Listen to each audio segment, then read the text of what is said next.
Good Friday afternoon. This is the grand finale of the Bulldog World Order. Uncle Lou will be joining us shortly. Take it away, Magnum. Yeah, what's going on, guys? Yeah, Uncle Lou's running a little bit late. He had to pick up his kids from school, but he's on the way back to the house, so he'll be joining us shortly. And like Ray said, this is the last episode of the Bulldog World Order for this season. Later on in the year, if some breaking news comes up and it's worthy of a show, then we'll schedule a special show about, whatever or whatever. But other than that, this is the last weekly show for the season. So I'll conclude it by starting off talking about some of the news that the University of Georgia's had. We got Rob Sell to replace Will Friend as our offensive line coach. I like the hire, and, with us returning 4 out of 5 starters on the offensive line, he's got, a lot of returning talent to work with.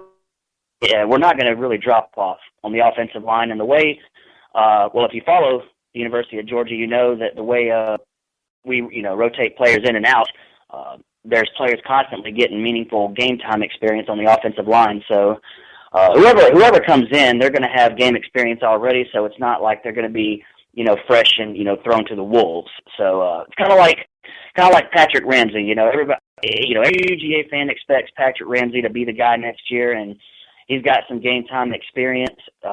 So he's not going to be thrown to the wolves, I guess you'd say, because he's actually got some meaningful game time experience. But I like the hire, and I think between Rick Schartenheimer, Rob Sell, I don't think we're going to really drop off much. We've got so many guys coming back.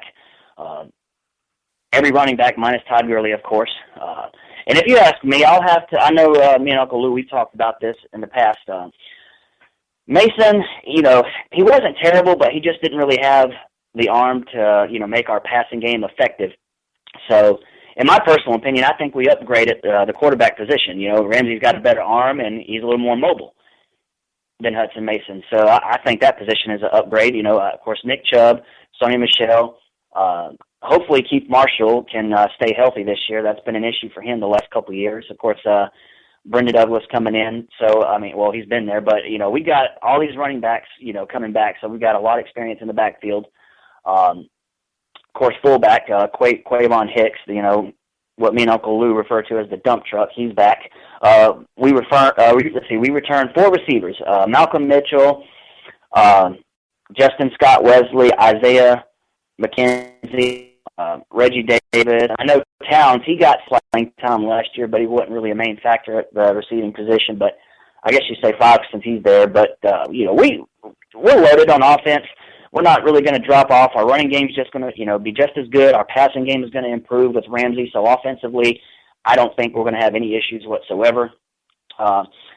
Defensively, the only really question I have defensively is who is going to replace Damian Swan. I think Damian Swan had his best year as a Dog this past year. Of course, he's, graduating, so he's gone. And he was the closest thing we've had to a shutdown corner since Champ Bailey, and, he played lights out most of the year. That's my only question on defense. Of course, Leonard Floyd's coming back, Jordan Jenkins, Lorenzo Carter, and one guy that we spent a little bit of time on, but not a whole lot of time, Dominic Sanders. This guy, I think he's a future All-American. Against Louisville, he had 2 interceptions, almost had 3 picks. He's definitely a rising star, and he may be the guy that can fill in for Damian Swan. That has yet to be seen, but that guy definitely has potential. And with the addition of, depending on what site you look at, but I think most sites have him listed as the number 1 player in the country, Trent Thompson. He's going to add help on the defensive line. Jonathan Ledbetter, who was once committed to the University of Alabama, who's now committed to the University of Georgia.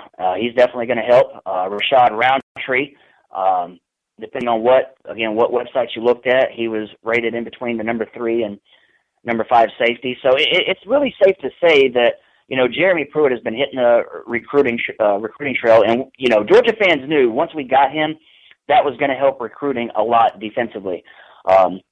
just in the short time Pruitt's been there, he's already done, in my opinion, he's done a much better job recruiting than Todd Grantham, ever did. So I expect us to actually be improved on defense. Now, I've talked about this with several people, and Georgia was ranked number 1 as far as pass defense goes in the SEC last year. So, in my personal opinion, pass defense is, they'll be okay. But the run defense is really what needs to improve. And like I said, hopefully with the addition of Thompson and Ledbetter, that they can help out with that. And with a lot of the guys we got coming back, I think that we should be improved in the run defense. But all these are the what if game is being played right now, so we just got to wait and see what happens really. I know right now everybody's just talking about who's the front runners of the East and who's the front runners of the West, all that good stuff right now. But this being the South, football is 365 days here. I mean, football, the old saying, football is religion in the South, and I mean that's pretty close to accurate. So I mean, it's like every day I have a conversation with somebody from a different fan base talking about who's going to beat who's going to win what. But it gives us something to talk about. Football's over. So it gives us something to talk about, and really the only football left is the NFL. You've got the championship, the conference championship games, and then the Super Bowl. And I know, Ray, you wish the Jags were there, but I don't think that's going to happen anytime soon. Well, thank you for taking a shot at me, but man, yeah. I know. I had to, since Uncle Lou's not here, I got to take a shot at somebody. I got to involve somebody else. But hey, me being a Falcons fan, I can't really say a whole lot because we didn't make the playoffs, either. But it is what it is. Man, gotta have some fun. Until we get a new head coach, we're pretty much sitting ducks. I mean, the only thing that our GM could do possibly if he picked up in a surprise move if he grabbed Marcus, because I mean you had Bortles that learned from Henny, which is garbage to begin with. So he's pretty much, done. You can get a new offensive coordinator, but it's really not going to matter if you can't score anyway. So, well, let me ask you this: if you had, let's say you were the GM and the ball was in your court, who would you pick if both of these players were available when it came time for the Jaguars to pick? Who would you rather have? Would you take Marcus Mariota, or would you take Todd Gurley?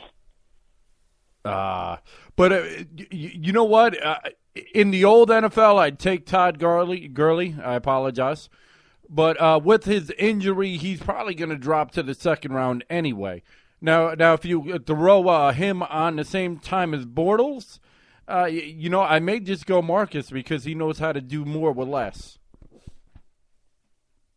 Well, I know the knock on Marcus has been, is he the, NFL, prototypical NFL quarterback? And a lot of people, and I myself included, I don't think he is, but I think with especially with the NFL nowadays, I think his mobility and, his ability to escape the pressure in the pocket and, create extra time with his legs, he stands a chance to, succeed. I mean, right now, whether he will or not, but I think he has potential. This is what I don't. I know this is the Georgia show, but I'm just going to speak really quick on the Jags. Here's what I don't understand: you draft a tackle, you got another bookend tackle, you got two bookend tackles. You got, you could have went for a cheaper a cheaper center, and they did none of them. They got rid of their great to elite tackle. For the other guy that got injured, and then they go after Mac, knowing that there was no way they was able to do that. I mean, it made absolute no sense, and now our line is terrible. We got no running game, and our wide receivers are just young. So, well, it's safe to say that the Jags need help, everywhere, and. I don't know, man. To me, the Jaguars seem a lot like the Raiders in a way, where they seem to draft some talent, and then they seem to get some good players, but then they turn around and either the players don't succeed with the organization or they trade away what they do have, and then they fall off the map. I mean, to me, the two are similar in that aspect. I think that if the Jaguars could actually just keep some players around and help develop them, of course, I think some of that front office needs to change. But, I mean, if some of that were to happen, I mean, who knows? Well, I mean, but here's just the only problem I have is you have historically the worst coach in the NFL. Historically, there's no denying that. You could say, well, the team's young or whatever, but I remember a Carolina Panthers team that had a bunch of nobodies and made the playoffs. So that's not an excuse, in my opinion. Well, I mean, coaching does play a huge factor. I mean, I'm not going to sit here and deny that. But at the end of the day, I think probably the best coach that Jacksonville has ever had was Jack Del Rio. I mean, he took to the playoffs multiple times. He almost made it to the damn Super Bowl one year. No. Actually, the best one we had was Tom Coughlin, but I'm not going to argue there.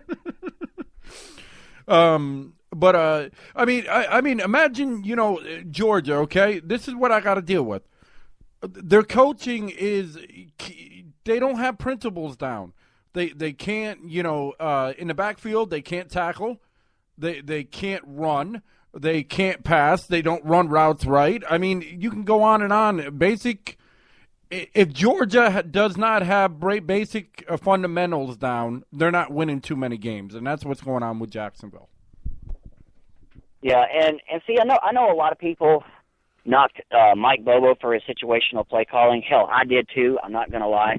But, at the end of the day, Georgia, they did, produce a lot of wins under Mike Bobo. They led the SEC in scoring offense this year, and for the past several years, we've been near the top. I mean, we've had the coaches, of course, the SEC championship has eluded us for 10 years, but, we still had the coaches that would help develop the players to the point where at least they can compete, and that's been what I've been saying for years. And this year proved it as well. Georgia went 2-0 against the SEC West, and yes, we lost to Alabama in the 2012 SEC championship game, but we competed with them. I mean, in no way, shape, form, or fashion did they blow us out, kick our ass, or whatever. Georgia can compete with any team on any given Saturday.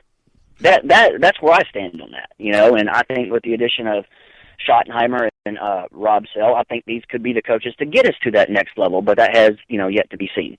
Yeah, and I mean, coaching, plays a huge, role both in college and the NFL.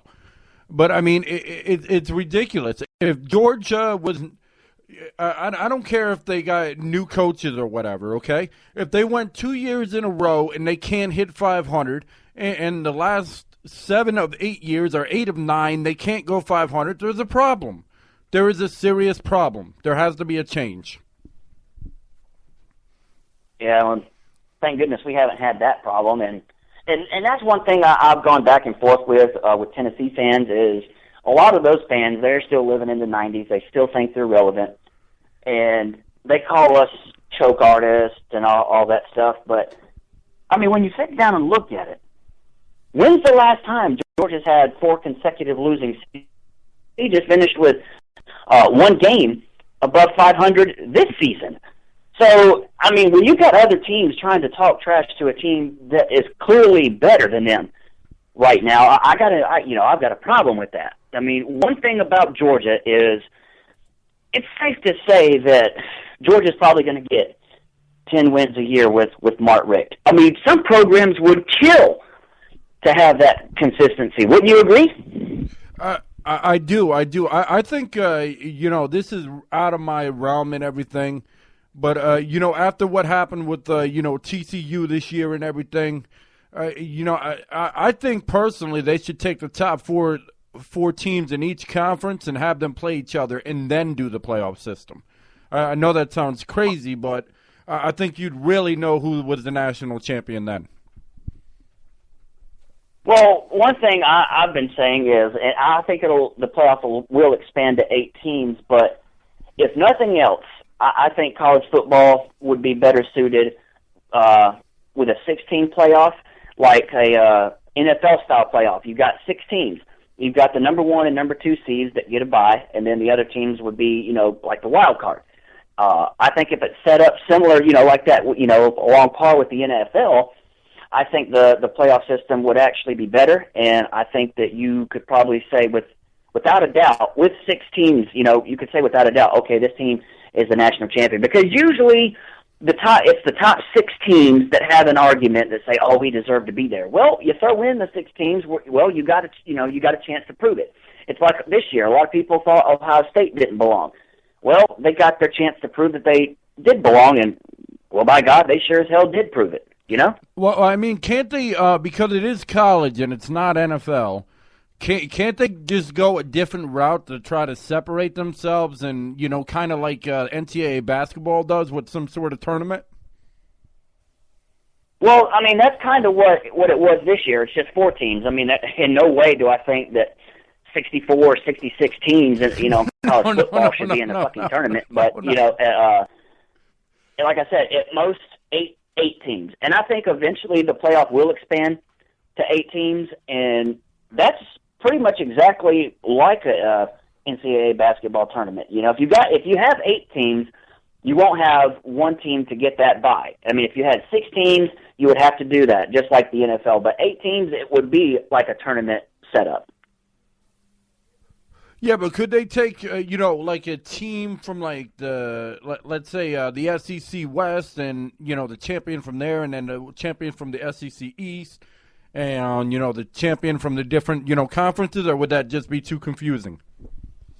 Yeah, I mean, at most, I definitely think, the Power 5, okay, the champions from the Power 5 conferences should be there. All right, and then if you had 8 teams, then you would have, okay, the next 3 teams would be like, I guess, the best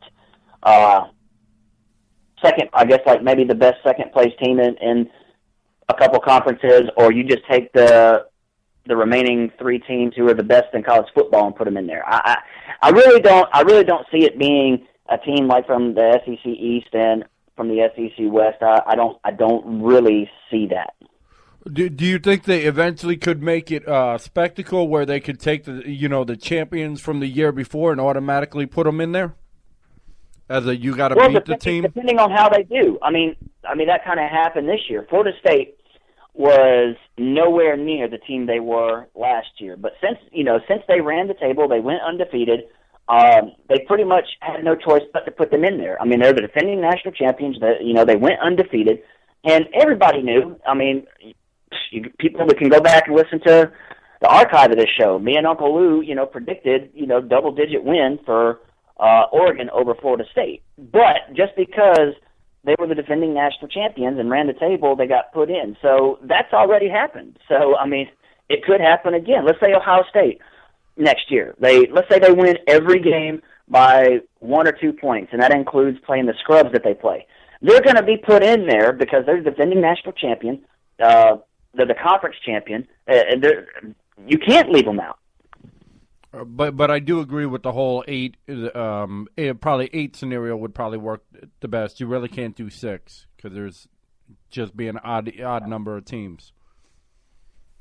Well, I mean, like I said, the only way 6 teams would work is if they do it NFL style, playoffs. That's the only way 6 would work. But like I said, at the end of the day, I think that it will be expanded to 8 teams, and I do think that probably would work better than 6.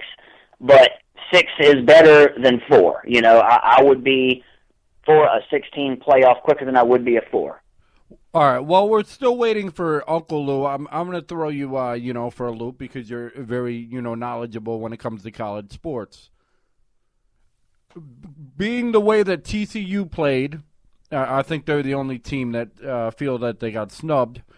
The way that they played, do you think they would have stood a chance against any of the playoff teams? Yeah, I mean, there's no question in my mind. I think they would have competed, but I'm probably one of the odd ones out. I mean, I know a lot of people think this, but me personally, if there was one team that got screwed, it was Baylor, because Baylor won the head-to-head meeting against TCU. And that's what kind of confused me all year long was TCU was ranked ahead of Baylor for so many weeks, and that left me scratching my head because Baylor won the head-to-head meeting against TCU. So, I mean, there's no question in my mind TCU could have competed. I'm not even going to lie about that. But at the same time, I think Baylor could have as well. And I think that they deserve to be there more so than TCU simply because if both teams had one loss, which they did, you got, in my personal opinion, you got to go with the tiebreaker, the head-to-head matchup. Who won? Baylor did. I mean, that's where I stand. And they probably would have made a lot of money if they, added in, a rematch for that as well. Probably so. Who knows what would have happened? But at the same time, for that to have happened, you would have had to throw two Big 12 teams in the 14 playoff, and that just wasn't going to happen. And either we got a caller or that's Uncle Lou. Which one? Good morning. That's not Uncle Lou. Yeah, that's not Uncle Lou. Who's that? Lou Jr. Oh, that is Uncle Lou. Oh, it okay. is. You sneaky devil. Lou Jr. called in. Just to say hey there.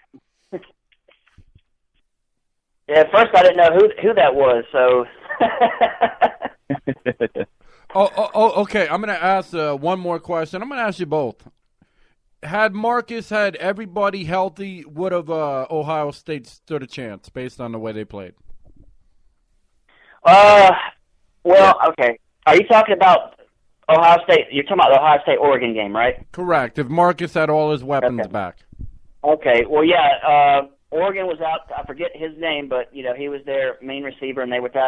Let's see, what was his name? I forget. Damn it! But they were without their number one defensive back as well. So they were missing some key pieces. But just the way Oregon struggled offensively, I can't say one player on offense would have made the difference because Oregon all year round was putting up points left and right. They had one of the best offenses in the country. And, you look at the past several years. When Oregon's played a team that's, physical, that will stand up and punch them in the mouth, they struggle. And that's exactly what happened in that game. Ohio State was just more physical, and their defense came to play. And Oregon has struggled with that in the past. So I can't say Oregon would have won if they would have had that, the receiver on offense or even that defensive back on defense. I mean, they were dominated to the point where you can't ignore that. I just think at the end of the day, Ohio State still would have won that. Yeah, I agree. I watched the whole game, and I was surprised, obviously, because I picked Oregon to win. But after watching the game, I don't think one or two players, whatever the wide receivers, those wide receivers weren't going to tackle Ezekiel Elliott, and no one else was going to tackle him either. So I don't think it would have made a difference. Yeah, the score may have been a little closer, but I don't think it would have affected the outcome of the game. Yeah, because the defensive back they were missing, he sure as hell wasn't going to make a difference stopping Ezekiel Elliott. So even with him, Elliott still would have had the 240-something yards rushing that he did. So think about it. Florida State fans, Sheltered Hell or whatever his name is in particular, bitched and moaned that the only reason the game was so lopsided is because Florida State had those turnovers. Well, Ohio State also had 4 turnovers. And imagine if Ohio State wouldn't have had those 4 turnovers. They would have beat Oregon like Oregon beat Florida State. So really, it wasn't even as close as the score looked. It really was a lot worse of a beating than that. Ohio State left, those 4 turnovers, let's say they score 2. That's at least 14 points they left out there. It was they just dominated them. Yeah, I agree. To me, Oregon was outclassed. Ohio State punched them in the mouth, and it just seemed like Ohio State wanted it more. That's what I got from that game. And as good as Marcus Mariota was, I mean, he just has problems facing a physical defense, and that's just the way it's been. And not just Marcus Mariota. I mean, this has been a recurring theme for Oregon now going back 5 or 6 years. That's why I was predicting that Oregon was going to blow out Florida State, but I really was just predicting that because I hate Florida State. Like, I really didn't expect that to happen just because Oregon has that track record where they average 60 points a game against Arizona and Washington State and Cal and, all these teams. Then they show up and play Auburn. They score 21. They just have this history where, in big games of scoring about 40 points below their average. And if you look at the Ohio State game, that's exactly what happened. So it was a little bit surprising because of the whooping they put on Florida State. But overall, that's pretty much the Oregon team we've seen for the last 6, 7, 8 years. 60 points a game in conference play, 24 points in a BCS game or a game that matters. Yeah, and and with Marcus Mariota departing, I don't really know who they got coming in at quarterback, but I think it's safe to say that reoccurring theme is probably going to continue. In my personal opinion, until Oregon starts getting these guys that can be physical on defense, they're just not going to win one. I just don't see how, you can just go. I mean, it seems like the Oregon Ducks are the Raiders of college football. They go with speed and almost nothing else. That's what I get. Yeah, even Oregon fans, now I think a lot of them thought it was going to be different this year, but Oregon fans, even in the past, have readily admitted that it's the offensive and defensive lines where they struggle. And when they lost to Arizona earlier in the year this year, that was their excuse. They had one lineman hurt. That's why they gave up 60 points and got beat by Arizona, because they had one offensive lineman out. So they've been getting pushed around on the offensive and defensive lines for years, but they've had the speed and the talent to outscore people in the Pac-12. But again, I'll go back to the national championship game when they played Auburn, and Auburn had a decent defense, but they didn't even have the best defense in the SEC that year. They had a great team. Obviously, they won the national title, but they didn't even have the best defense. They didn't have the best defense. That was Cam Newton year. But, they struggled to get to 20 points against Auburn that year. I believe it was the very next season they opened up against LSU in Dallas. And same thing. They scored 20, I think it was 21, 23 points, something like that. And then the rest of the year, they scored 60 points a game against the Pac-12. And it's because they get dominated up front at the line of scrimmage. And if you watch the Ohio State game, that's what happened. Ohio State was in the backfield on every play. Ezekiel Elliott had holes you could drive a semi-truck through.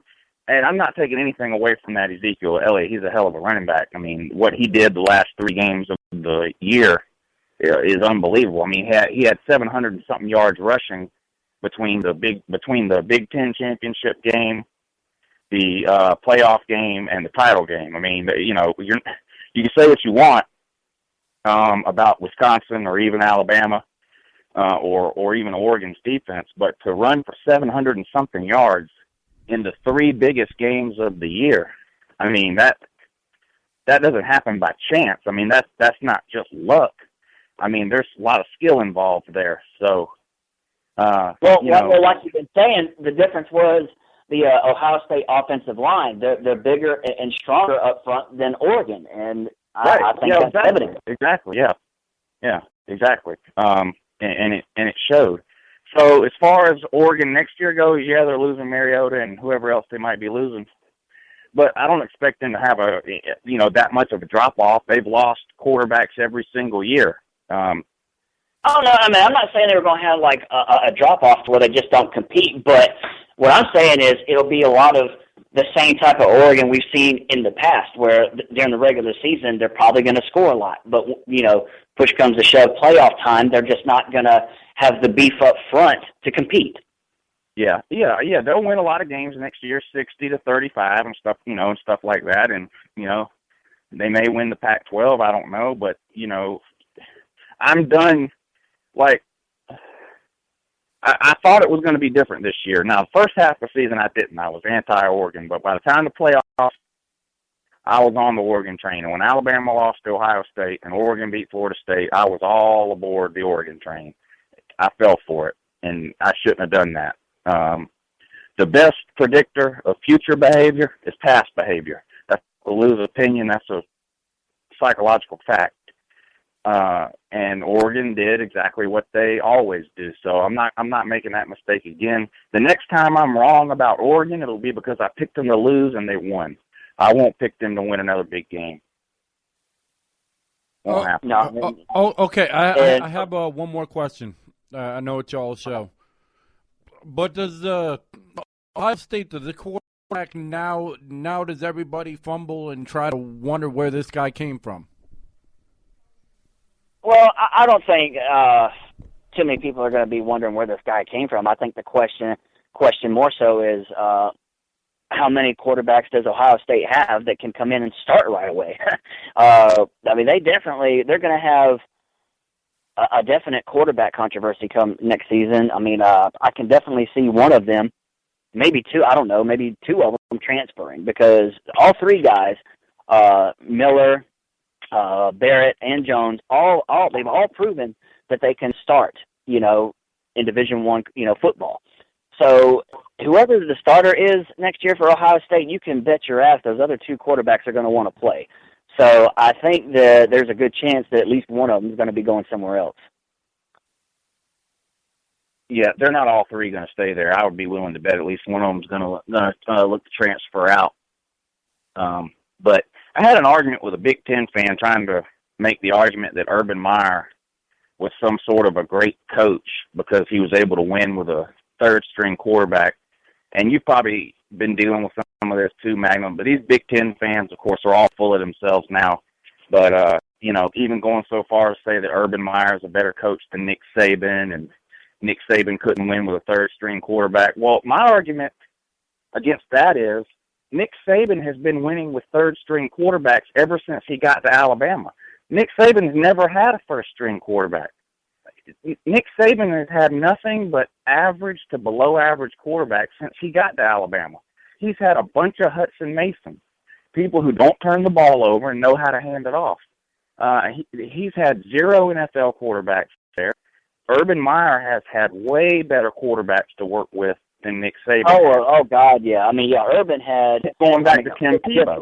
Say what you want about Tebow, but hell, he broke every record on the books when he was at Florida. And Tim Tebow alone has started more NFL games than all of Nick Saban's quarterbacks combined. So the fact that Urban Meyer won with a third-string quarterback, that doesn't do anything to prove to me that he is somehow now a better coach than Nick Saban. The one thing I will say, he now has 3 national titles. Saban has, 4? So Saban is 60. Wait. He's got 3 with Alabama and 1 with LSU. Yeah. And Urban Meyer has 2 with Florida and 1 with Ohio State. So, So Urban's got 3, Saban's got 4, but Saban is 60, Urban Meyer is 50. So now I'm not saying that it's not possible that one day down the road you'll be able to say that Urban Meyer is a better coach than Nick Saban, but I don't think you can say that right now. 10 years is a long time. Both coaches have won with 2 different teams too. So, right. Yeah, I mean, both. If anything, both of them are about equal right now. But the thing that Saban has is he does have 1 more national championship than Urban.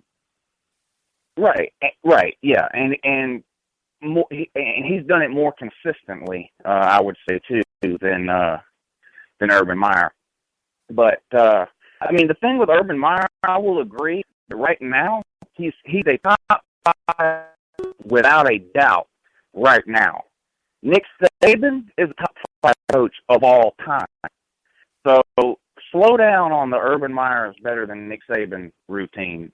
Congrats to Ohio State. They won a national title. The Big Ten overall is still way below the SEC, way below the Pac-12, and probably I'd put them below the Big 12. I'd put the Big Ten right now slightly ahead of the ACC for the worst conference in America. So slow down with the Urban Meyer is better than Nick Saban. Let's see how long, he's never stayed at a school longer than 4 or 5 years. He's going into his 4th year next year at Ohio State. So give it a few years. Look, Ohio State fans will hate Urban Meyer at some point. He's not staying at Ohio State forever. It's not his MO. That's just not what he's going to do. So slow down with it. He's better than Nick Saban's speech. Don't want to hear it.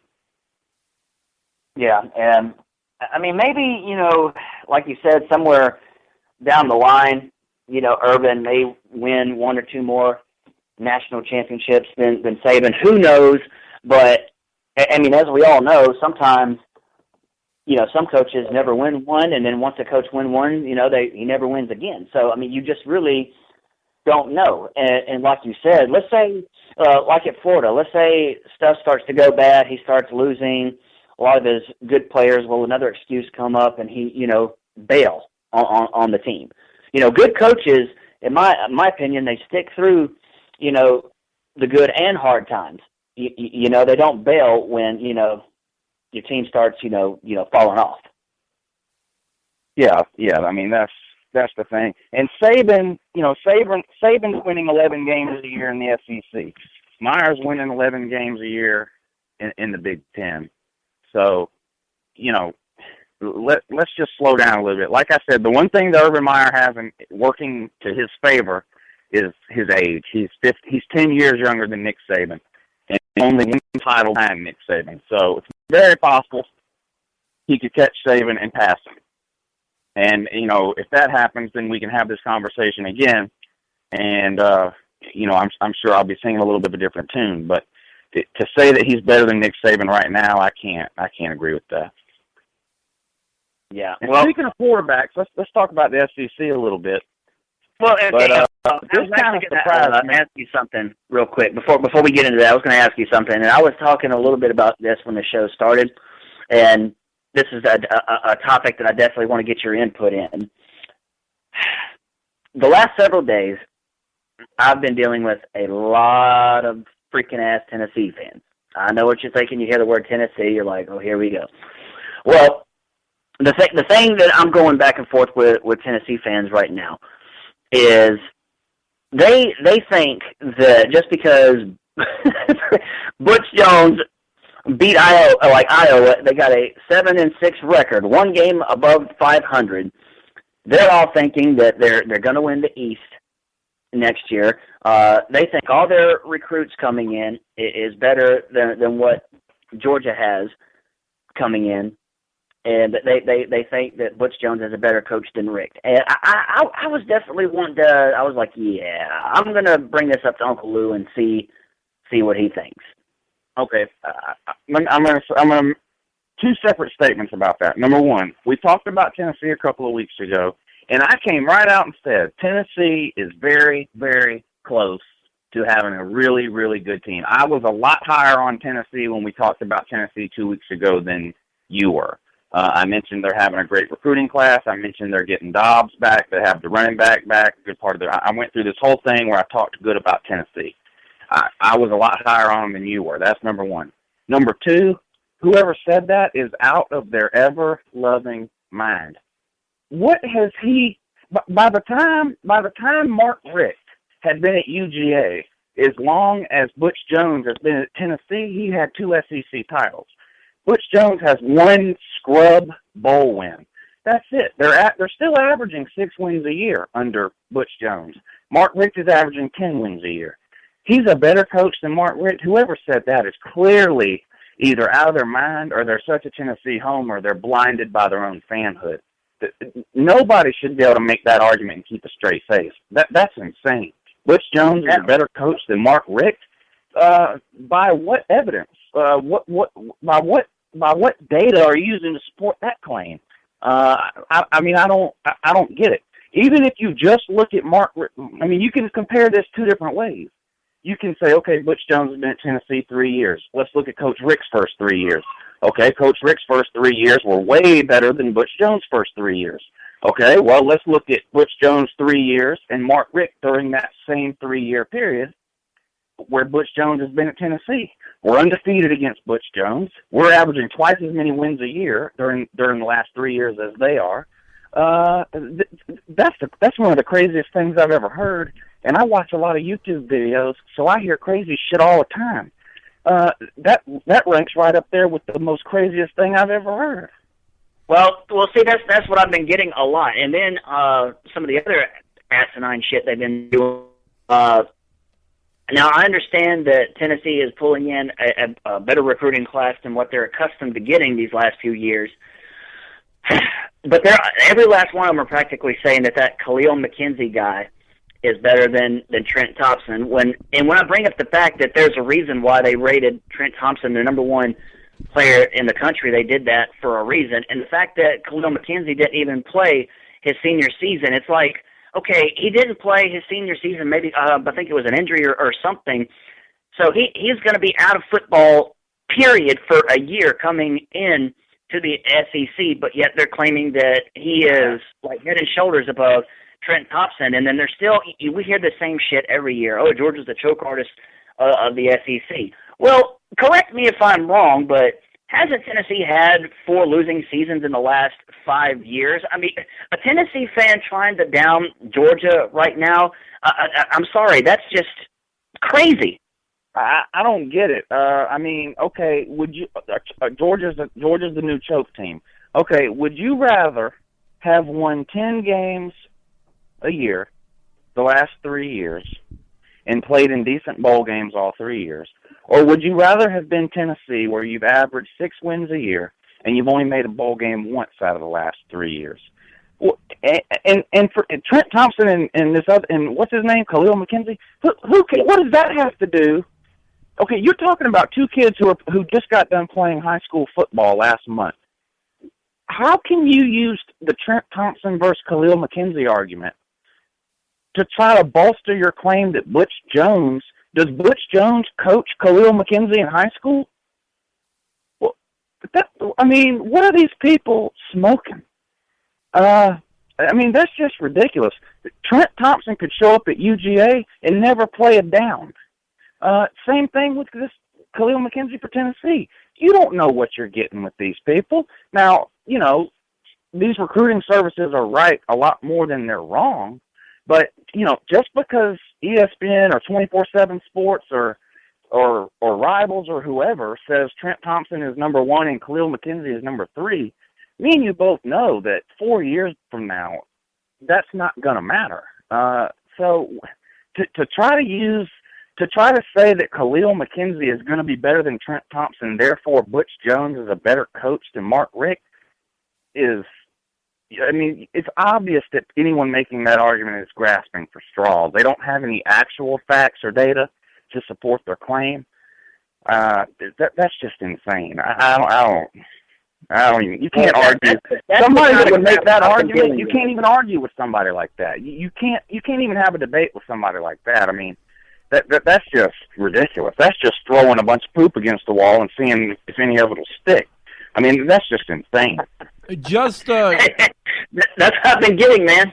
Just to make it, I'm understanding what y'all are saying, and you're, totally correct about things.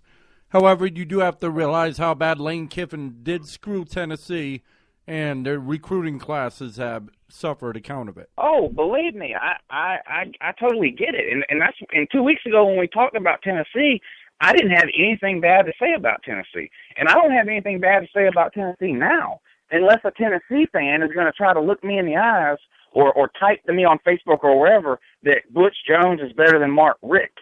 There's no data or argument to back that up anywhere. That's just insane. You can say whatever you want about Mark Richt and Georgia, that we haven't won it all. We haven't won the SEC in 10 years. We haven't done this. We haven't done that. All that stuff is true. What's also true is Butch Jones is averaging 6 wins a year and a bowl game every 3 years. We don't want that at UGA. If that's what better than Coach Richt is, then I'll stay with Richt. No, thank you. That's just insane. It makes no sense.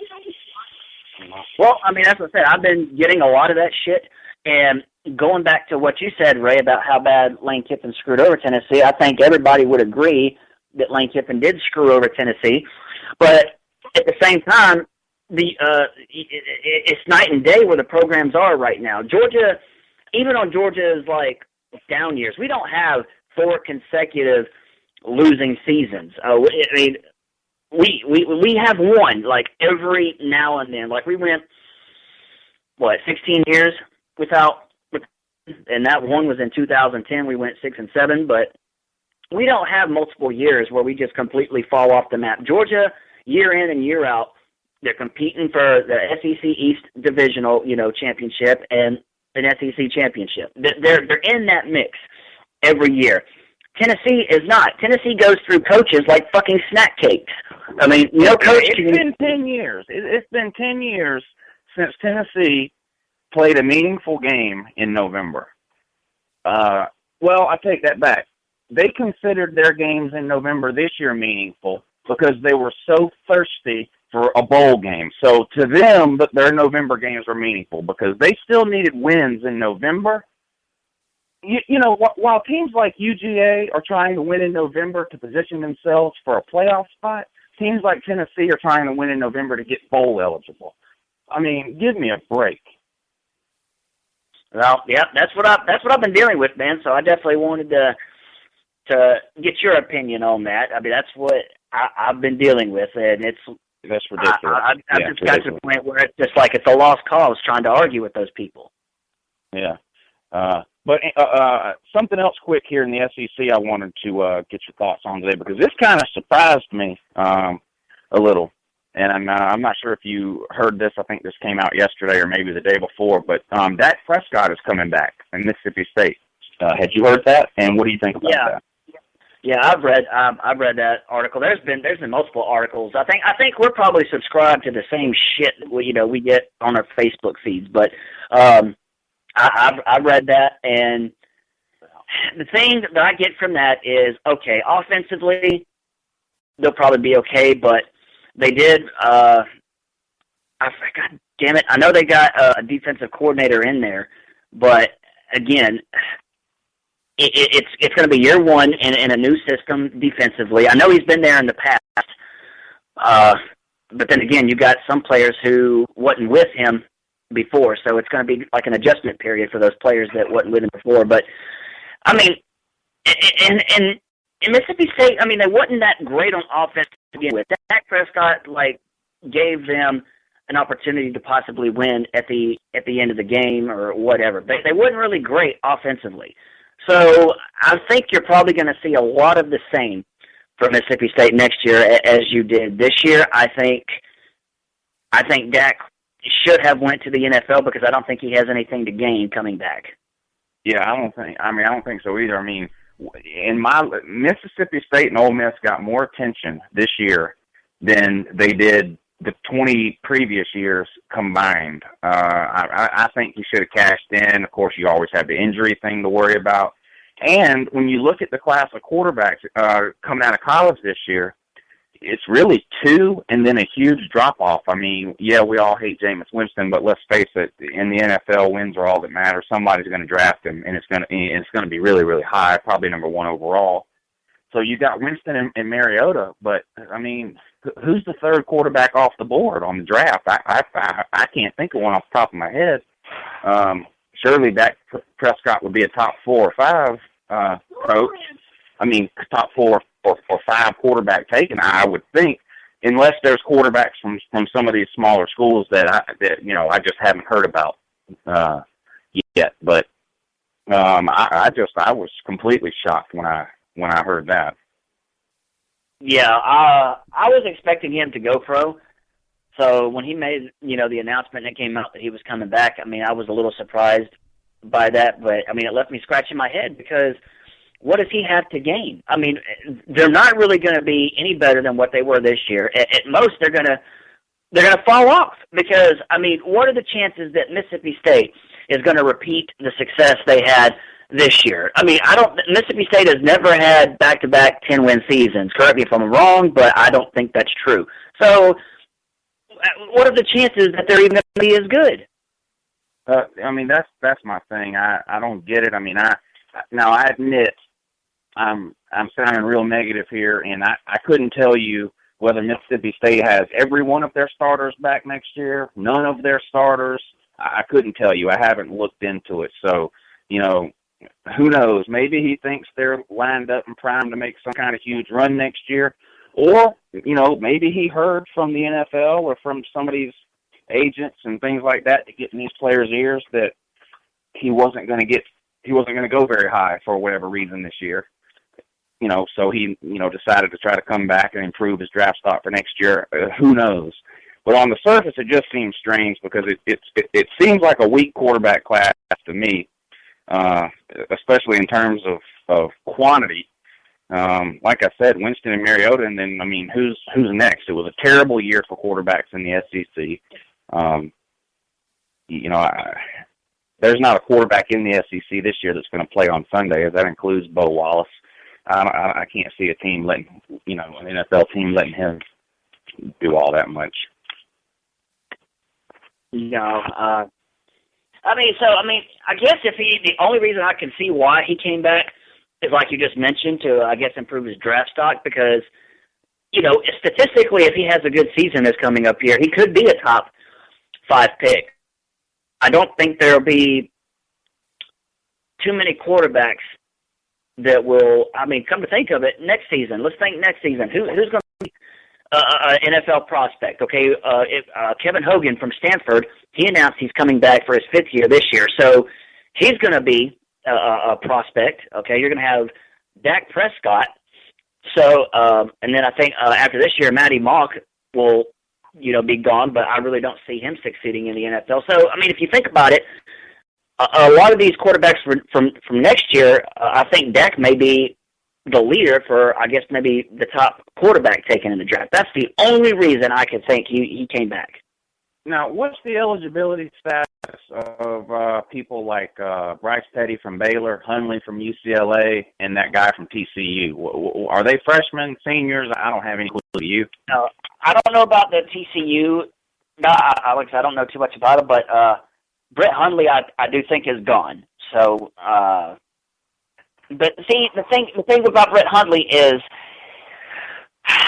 he fell off the face of the earth. Even UCLA had a really bad year.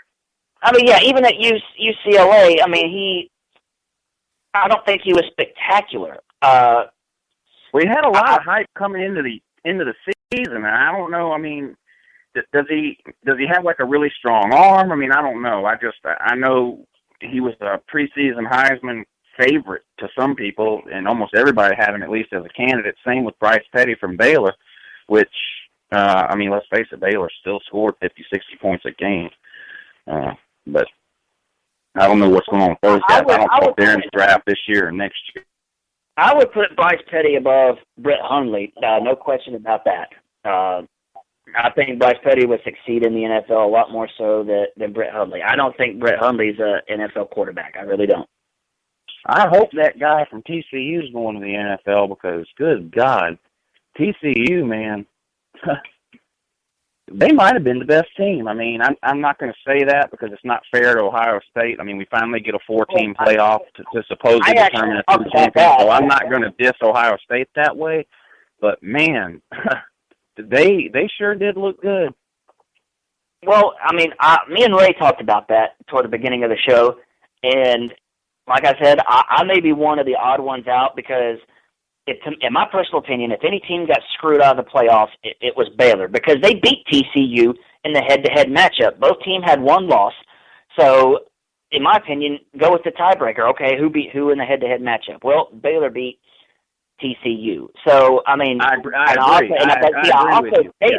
also stated that TCU, no doubt in my mind that they could have competed with the teams that are in the playoff, but I also think Baylor could have as well. And I just think Baylor was the one team that should have been there quicker than TCU.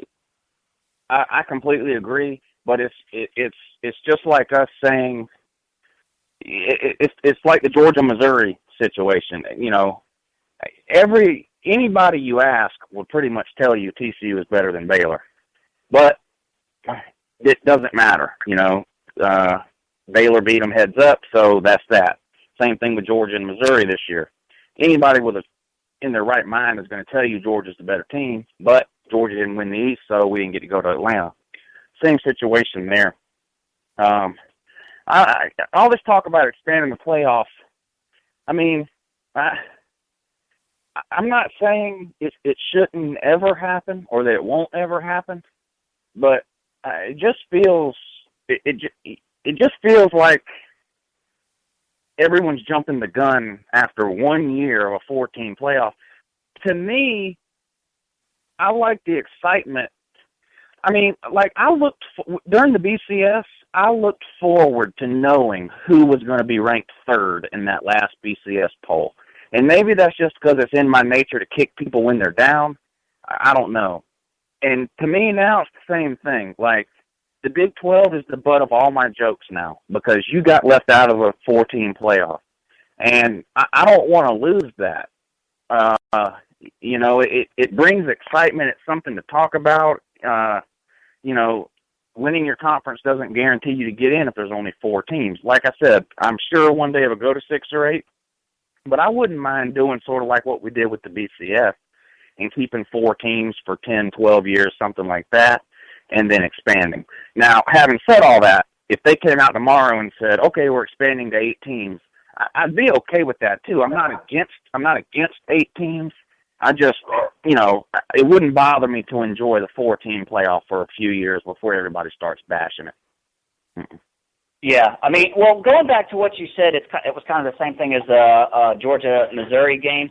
I think it's a bit different because, like I said, I think TCU and Baylor both could have competed, you know, in the playoffs. But at no time do I think that Missouri could compete in that 14 playoff. I mean, that to me, it's not the same because Baylor and TCU both had 1 loss. Both of those people were vying for that playoff spot, and both of them were left out. I mean, Missouri was never even in the running really for the playoffs. So to me, it's a little different. One of the big reasons that TCU and Baylor both got left out is because the Big 12 screwed itself. The Big 12 is mostly to blame for the Big 12 being left out. All during the preseason and the off-season, they were on every radio show, every press conference, everything, telling anyone who would listen, we're the only conference that does it the right way. We have 10 teams. Every team plays every other team. So at the end of the season, we'll have 1 true champion. No other conference can say that, blah, blah, blah. Then TCU and Baylor go out and have great years.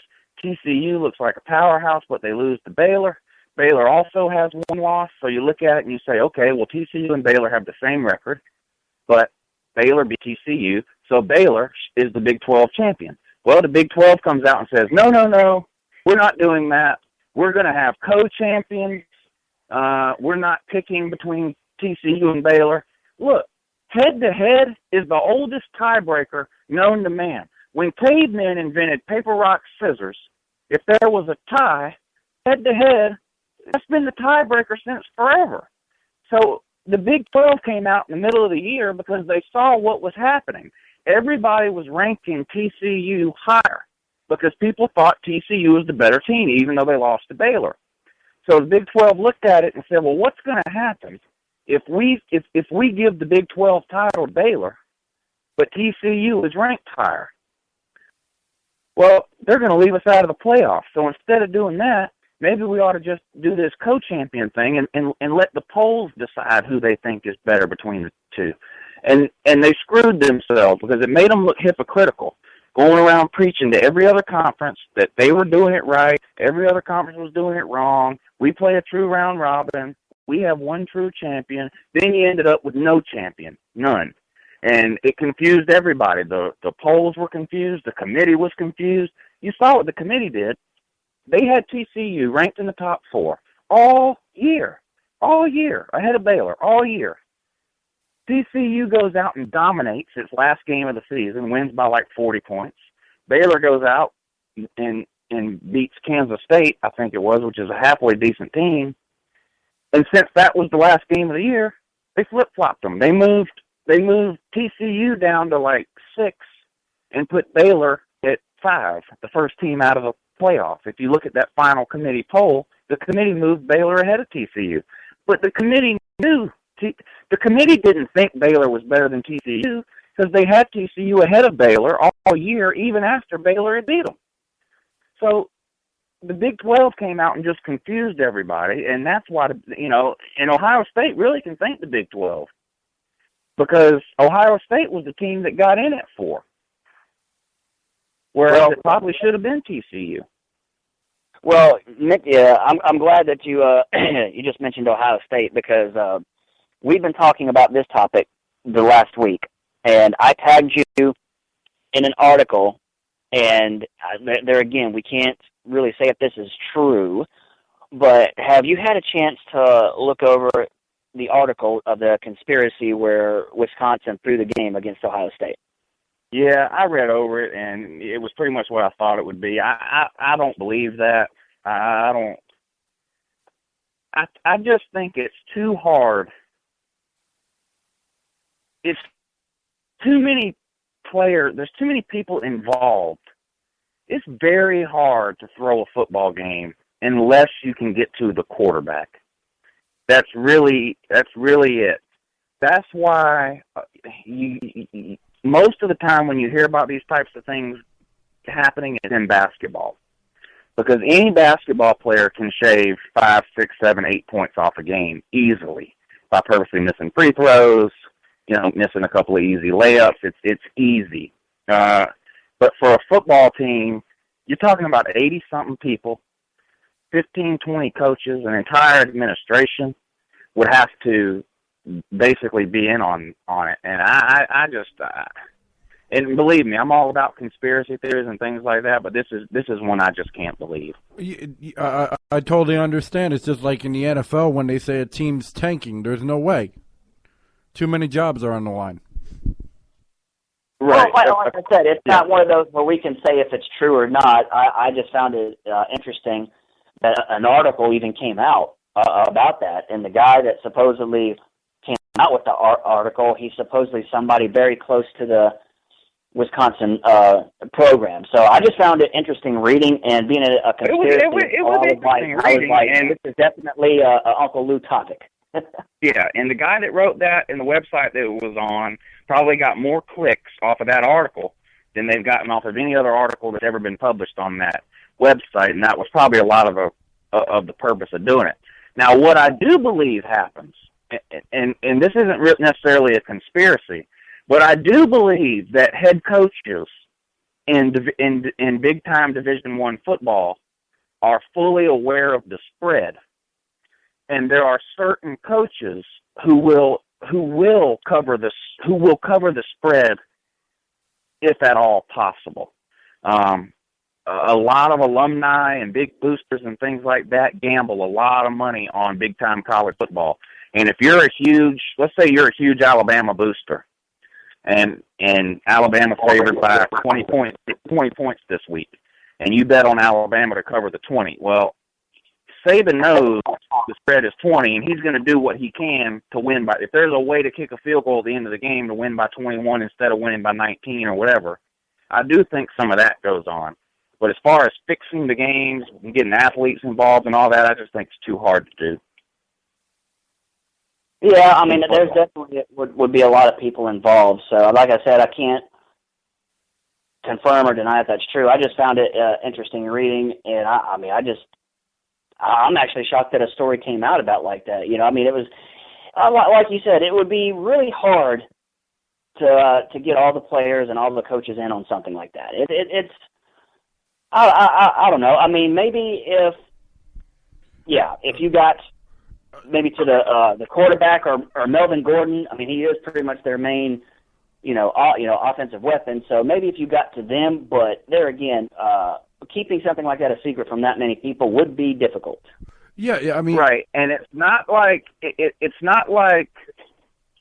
Wisconsin, it's not like Wisconsin had the ball with a minute to go, down by 2, and purposely didn't get a first down. They lost 59-0. Now, the point behind the conspiracy was that Ohio State needed to win and win big in order to impress the committee. But I just find it hard to believe. I mean, a lot of these seniors and things on that team, that's the last time they'll ever play football.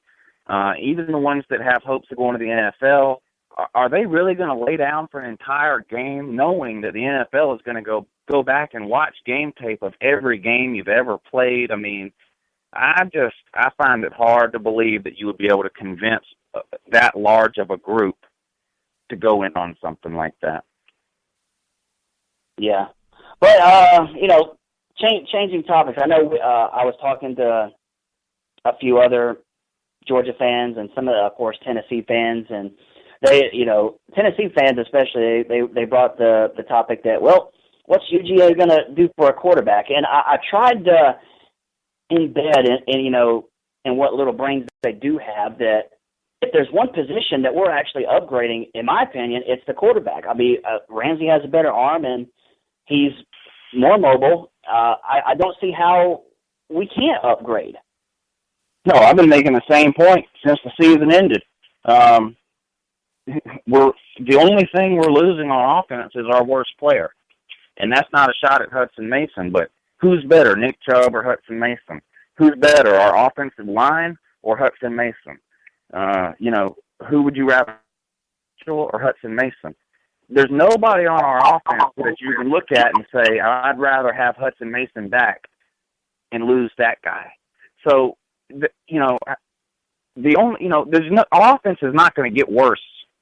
Worst case scenario, we bring in a quarterback that's no good, and we're going to do the same thing we did this year. We're going to hand the ball off to Nick Chubb, Sony Michel, and Keith Marshall 40 times a game. Well, that's worst case scenario with the same offensive line we had last year. So we're still going to rush for 250 yards a game. We're still going to score 40 points a game. And if the quarterback is what we think he will be, which is way better than what we had, then we should be pretty close to unstoppable on offense next year. Yeah, and I've said it, I don't see us dropping off on offense at all, because like you said, we upgrade at one position to where, I mean, we don't lose anybody else. We upgrade at quarterback. And like you said, that's our worst player on offense that's gone. So we upgrade, and 4 offensive linemen coming back. All of our running backs, minus Todd Gurley, 5 different wide receivers that have meaningful playing time are back. I mean, there's no way we're just going to fall off on offense. I mean, Schottenheimer runs a NFL pro-style offense, which is what we've been running for years. Granted, there'll be a few changes. I mean, that's to be, expected. But there's no way we're going to fall off. Yeah. Well, you mentioned there's going to be a few changes. Well, we need a few changes. I mean, that's, bringing in somebody new is not all bad.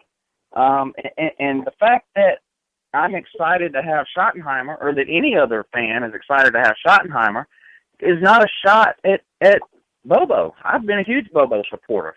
But, again, something I mentioned before, sometimes just getting a fresh set of eyes to look at something, a new perspective, get some new energy, a new atmosphere in there, that can make all the difference. Yeah. I agree. And I think the changes that Schottenheimer is bringing to the table, I think there'll be improvements. Yeah. I'm excited. I mean, there'll be new terminology and, new sets and new formations and things like that the players are going to have to, learn and adapt to anytime you get a new play caller in. But, it's not like we're going from running a pro-style offense to running the triple option or running the spread or the zone read or anything like that. I mean, it's basically going to be the same style of offense that we've had the last 14 years, just a different guy calling the plays. Yeah, pretty much. And I was going to ask you, I mean, what do you think about the new addition, Rob Sale, as our offensive line? I don't know a whole lot about him. From what I've read, I guess it's a good hire, but I don't really know enough about him to comment any more than that. All right. Well, I think we got a caller. Oh. Hey, it's the guy from last week. I just about gained 86 pounds, about 86 and a half. Good job, buddy. I'm proud of you, man. Good morning. And good morning to you. And Mag, when I said I like Ohio State, I really don't. I meant to. I know it sounded like I said I like Ohio State, but I just liked them in the game. Yeah, I knew what you meant, and I tried to explain that to Magnum, but you really got under his skin. So, yeah. But, what is talking about Georgia? I really do think this will be a real special year for Georgia. I mean, if you look at the schedule, it's not tough. I mean, to me, all you have is Alabama and Georgia Tech on that schedule. Yeah, I'm going on the record, and I was thinking about this earlier today when I thought about the radio show. I'm going on the record right now. I've been a huge Mark Richt supporter.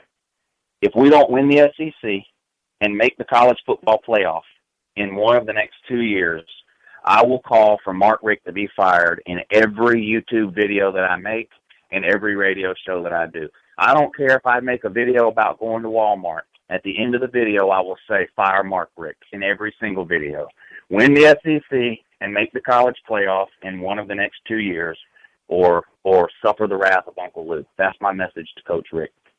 Yeah. Well, I mean, as far as the schedule, though, I mean, you said just Alabama and Georgia Tech. Well, you know, we still have to play Florida and Auburn. I mean, with those being rivalry games, I mean, who would have thought Florida would have, you know, beat us like they did this year? I mean, with the addition of Alabama on the schedule, we got a pretty tough SEC schedule this year.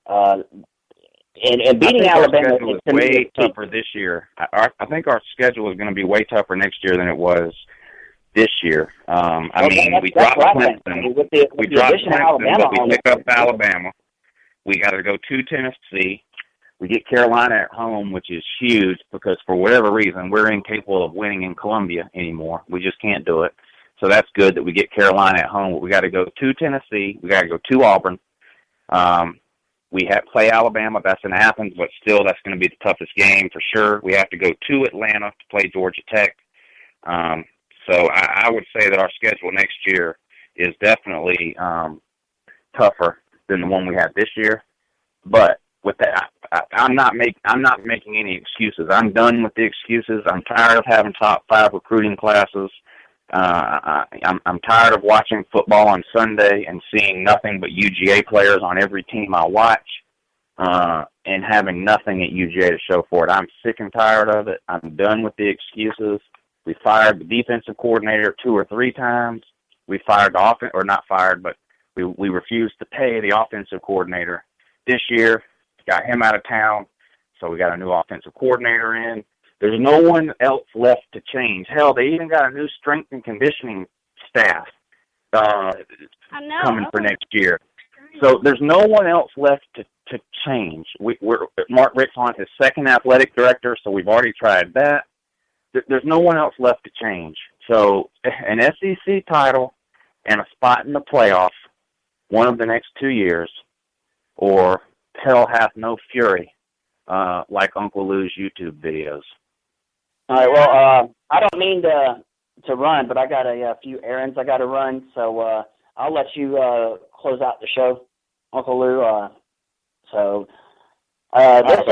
Like I informed everybody, this will be the last show for the regular season, and then if breaking news comes out, we'll schedule a special episode or whatever. But I guess just until next time, guys. We will holler at y'all later. Go Dogs. Uncle Lou, talk to you later, dude. All right, buddy. Take it easy. All right. All right, All right, take it easy, buddy. I'm gonna. Go ahead. Oh yeah, I'll get right up. I've been supporting Mark Richt even since we went 6-7 that one year. I've been trying to stay on him. I'm still getting a lot of fire Mark Richt right now. Yeah, me too. But I don't know. I hear you, man. It's frustrating. I mean, I love winning 10 games a year is great. I mean, especially when you look at where we came from before we had Coach Richt. But I feel like the program has gotten to a place now where it's realistic to expect a little bit more than what we're than what we're getting. I mean, we haven't won the SEC in 10 years. We've only been to the title game twice in the last 10 years. Both times we lost. I just feel like the program is consistently performing at a level to which, as a fan, we should be able to expect a little bit more than what we're getting.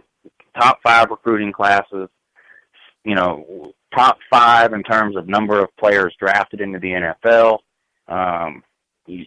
It's time to have something to show for that. So I'm going to give them a 2-year window, and we'll see what happens. But any last thoughts, buddy, before we let you go? Oh, yeah. And I just want to say this last thing. That stuff that Tennessee fans said about Butch Jones is a better coach than Rick, I would love what they're smoking. Goodness gracious. Oh, yeah, that's terrible. I can't believe that either. All right, buddy, don't forget to watch Uncle Lou videos every day like you're it'll make it harder. Yep. So, but take it easy, buddy, and we'll talk to you next season. All right, go Dogs. All right, go Dogs. All right, yep, that's going to do it for the first year here of Bulldog World Order. Again, I thanked everybody a couple of weeks ago. I thank everybody again. Thanks everybody for listening. A special thanks to all the guys that called in, even the ones that called in just to argue. Without phone calls, it's a lot harder to do this show without phone calls. So the phone calls make it a lot more entertaining, a lot more interesting, a lot more fun for us to do, and a lot more fun for everybody else to listen to. So thanks everybody for that called in. And again, thanks Ray for hosting the show. It's been amazing. Yep. So I'm going to go ahead and get out of here. I do have a show starting with one of the guys from Cane Shades Radio. We're going to start that up in a couple of weeks or so. We'll get with Ray, work out the details, and then I'll let you guys know through YouTube or Twitter or Facebook or whatever when that show is going to start and everything like that. It's just going to be a topical show. It won't be a sports-related show. That's not to say we won't ever talk about sports, but it's going to be more of a topic-driven show, political, national and world events, political stuff, tinfoil hat type stuff. So be on the lookout for that. It should be interesting. And that's about it. I'm going to go. Once again, the dogs are going completely insane for no reason there. So I have to go handle that. Plus Lou Jr. and Luann are here, which is amazing. But anyway, thanks everybody for listening and calling in. Don't forget, watch Uncle Lou on YouTube, youtube.com/CrazyUncleLou. Watch Uncle Lou every day. It'll make you smarter, lower your cholesterol, get you off that lithium you're taking, which is killing you from the inside out. And to close out the show here, I think we'll let Lou Jr. bid you adieu. Good morning. Good morning.